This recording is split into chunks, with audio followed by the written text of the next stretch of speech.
మీకు ఇక్కడ కనపడతా ఉండేది హిందూ శ్మశాన వాటిక. అంటే స్వర్గస్థులైన హిందువులను ఇక్కడ తీసుకొచ్చి మనము ఇది చేస్తుంటాం. కానీ ఇక్కడ చూస్తున్న చెత్త చెదారం చూస్తే ఇదేనా వాళ్ళకి ఇచ్చే గౌరవం అనిపిస్తుంది. కొన్ని టన్నుల కొద్ది చెత్త ఇక్కడ హిందూ శ్మశాన వాటికలో ఉంది. కానీ అధికారులు కానీ అధికార యంత్రాంగం కానీ ఎన్నిసార్లు వాళ్ళ దృష్టికి తీసుకువెళ్ళినా ఏమాత్రం చలనం లేకోకుండా ఉంది. అంటే ఏమనుకోవాలా, మొదటగా ఇక్కడ 90% అంతా సింగిల్ యూజ్ ప్లాస్టిక్ చెత్త. అదేవిధంగా ఇక్కడ ఇన్ని వందల కుటుంబాలు ఉన్నాయి. దీనివల్ల ఎన్ని ఇన్ఫెక్షన్స్ వస్తాయి. అయినా కానీ మనం ఏమీ చర్యలు తీసుకోకుండా ఏదో హిందూ శ్మశాన వాటికలే అన్న చులకన భావన ఏమన్నా ఉందా నాకు అర్థం కావట్లేదు.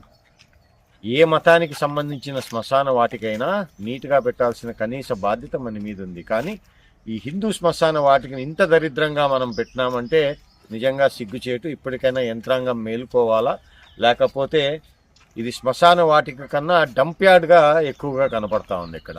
సో ఇది పూర్తిగా డంప్ యార్డ్ కాకముందే ఇక్కడ ప్రతిరోజు ఈ చెత్తనంతా కాల్చడము, ఇది డంప్ యార్డ్ కాకముందే మనం మేలుకొని దీని మీద చర్యలు చేపడితే బాగుంటుంది.